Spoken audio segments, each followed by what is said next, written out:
शायद ही किसी ने सोचा होगा कि आईपीएल 2024 सीजन की शुरुआत ऐसी होगी। चेपॉक स्टेडियम में चेन्नई सुपर किंग्स अपने प्रदर्शन से एक दिन पहले किसी और कारण से ही चर्चा में रहेगी।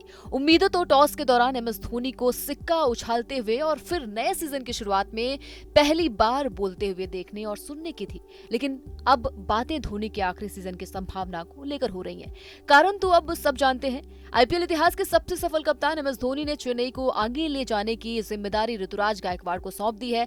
सीएसके की कप्तानी छोड़ने के बाद अब एमएस धोनी को लेकर सीएसके के सीईओ काशी विश्वनाथन ने कहा कि एमएस धोनी और कोच स्टीफन फ्लेमिंग के बीच का निर्णय था। हम फ्रेंचाइजी मैनेजमेंट जो है वो हमेशा क्रिकेट के मामलों को टीम मैनेजमेंट पर छोड़ते हैं और उन्होंने हमें 21 मार्च की सुबह कप्तानी में बदलाव की जानकारी दी। हम उनके निर्णय के अनुसार चले।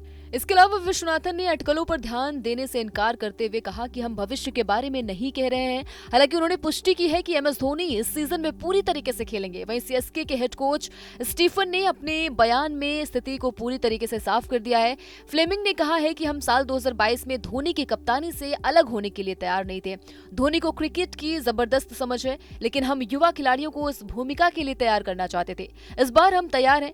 पिछली बार एमएस धोनी ने कप्तानी छोड़ी तो हम स्तब्ध रह गए थे क्योंकि हम इसके लिए तैयार नहीं थे। इस बारे में हमें पता था। इसके अलावा उन्होंने कहा कि हम नए कप्तान तैयार करने पर मेहनत कर रहे हैं। युवाओं पर भरोसा करने का फायदा मिला है।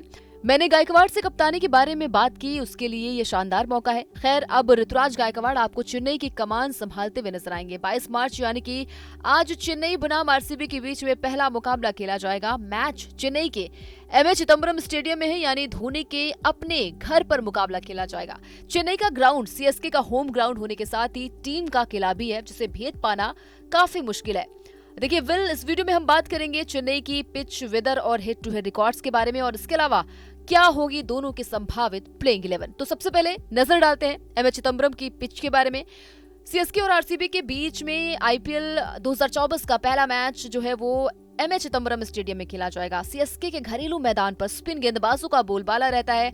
गेंद बल्ले पर फंसकर आती है और बाउंड्री खोजने के लिए खासी मशक्कत भी करनी पड़ती है। हालांकि शुरुआती मैचों में बल्लेबाजों का काम थोड़ा जरूर आसान रह सकता है।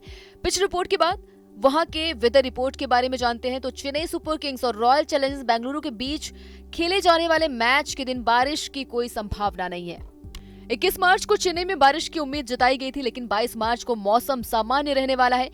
खराब मौसम बेंगलुरु और चेन्नई मैच में दखल नहीं देगा, लेकिन मैदान में नमी 75% रहने की उम्मीद है, जो खिलाड़ियों के लिए परेशानी का सबब भी बन सकती है। वही तापमान मैच के समय जो है वो 31 डिग्री सेल्सियस हो सकता है। आरसीबी और सीएसके के बीच आईपीएल में हेड टू हेड रिकॉर्ड्स की बात की जाए तो दोनों टीमों के बीच अब तक 31 मुकाबले खेले गए हैं, जिसमें से 20 बार चेन्नई को जीत मिली है, तो वहीं सिर्फ 10 बार आरसीबी की टीम जीतने में कामयाब रही, जबकि एक मैच का कोई नतीजा नहीं निकला था। वहीं दोनों टीमों के बीच अब तक एमए चिदम्बरम स्टेडियम में 7 मुकाबले खेले गए हैं। इनमें से आरसीबी की टीम मात्र एक बार जीतने में कामयाब हो सकी थी। ये जीत उसे साल 2008 में मिली थी, जो आईपीएल का पहला सीजन था। उसके बाद से अब तक आरसीबी एक भी बार चेन्नई को उस मैदान पर हराने में कामयाब नहीं हो सकी। वहीं दोनों टीमों के बीच साल 2019 के आईपीएल सीजन में आखिरी बार इस मैदान पर मुकाबला खेला गया था, जिसमें चेन्नई की टीम को 7 विकेट से जीत मिली थी। आईपीएल में चेपॉक के मैदान पर अब तक कुल 76 मैच खेले गए हैं। पहले बैटिंग करते हुए टीम ने 46 मैचों में जीत का स्वाद चखा है। वहीं रनों का पीछा करने वाली टीम 30 मैचों में जीत दर्ज कर सकी है। यानी इस ग्राउंड में टॉस जीतकर पहले बल्लेबाजी करने का फैसला ज्यादा कारगर साबित होता है। अब जानेंगे क्या है दोनों टीमों के संभावित प्लेइंग 11।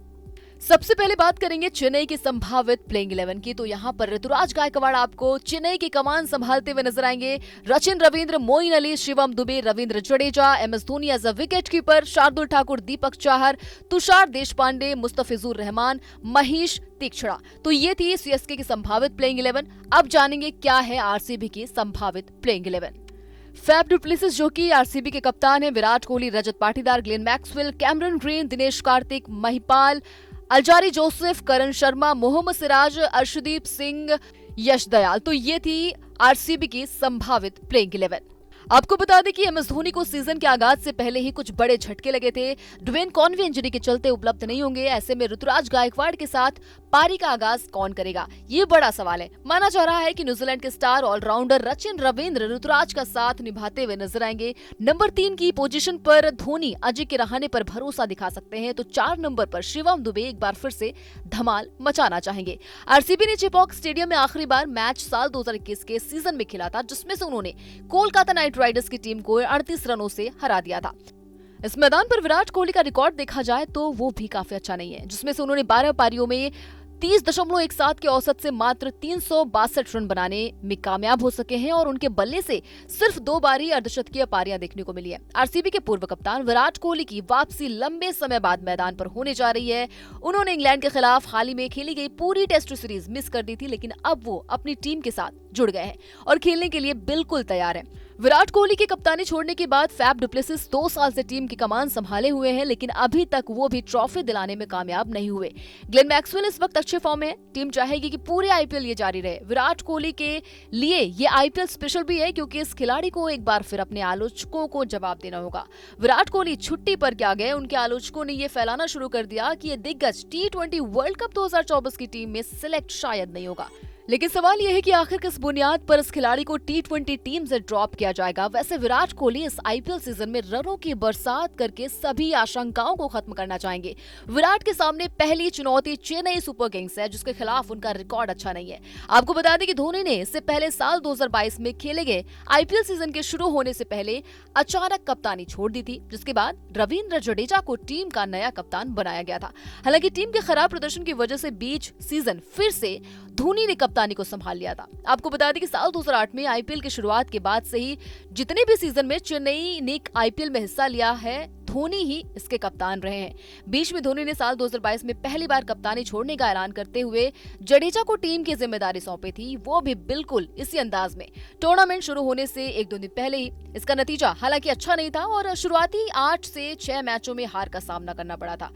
फिर अगले सीजन में धोनी ने शुरू से कप्तानी की और टीम को 5वीं बार चैंपियन बनाते हुए मुंबई इंडियंस की बराबरी कर ली। ऐसे में फैंस उम्मीद लगाए हुए थे कि इस बार एमएस धोनी टीम को 6ठी बार चैंपियन बनाकर मुंबई और रोहित शर्मा के आगे निकल जाएंगे। वहीं रॉयल चैलेंजर्स बेंगलुरु ने चेन्नई सुपर किंग्स को उसके घर पर आखिरी बार साल 2008 में हराया था। वो दिन है और आज का दिन। चेन्नई ने कभी बेंगलुरु को चेपॉक में जीतने नहीं दिया। चेपॉक की 22 गज की पट्टी पर अक्सर बेंगलुरु की मजबूत बल्लेबाजी यूनिट नाचती हुई नजर आती है। वो बैटिंग यूनिट जिसमें विराट कोहली जैसा बल्लेबाज है, वो टीम जिसके पास मैक्सवेल और डुप्लेसिस जैसे तूफानी बल्लेबाज हैं, वो भी चेपॉक में आकर कुछ भी नहीं कर पाते। खैर, क्रिकेट की सबसे बड़ी खूबसूरती यह है कि यहाँ हर दिन नया होता है और एक दिन ऐसा जरूर आता है जब आप एक नया इतिहास रचते हो।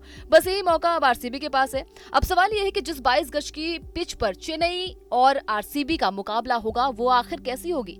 चेपॉक की पिच हमेशा स्पिन फ्रेंडली होती है और इस बार भी यहाँ बल्लेबाजों के फिरके के आगे मुश्किल हो जाएगी।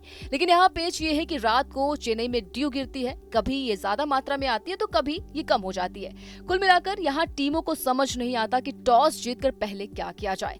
हालांकि चेन्नई की टीम ने अपना होमवर्क जरूर किया है और बेंगलुरु भी अपनी नाकामी से कुछ सीखी तो जरूर होगी। अब देखना यह है कि इस मैच में कौन बाजी मारता है।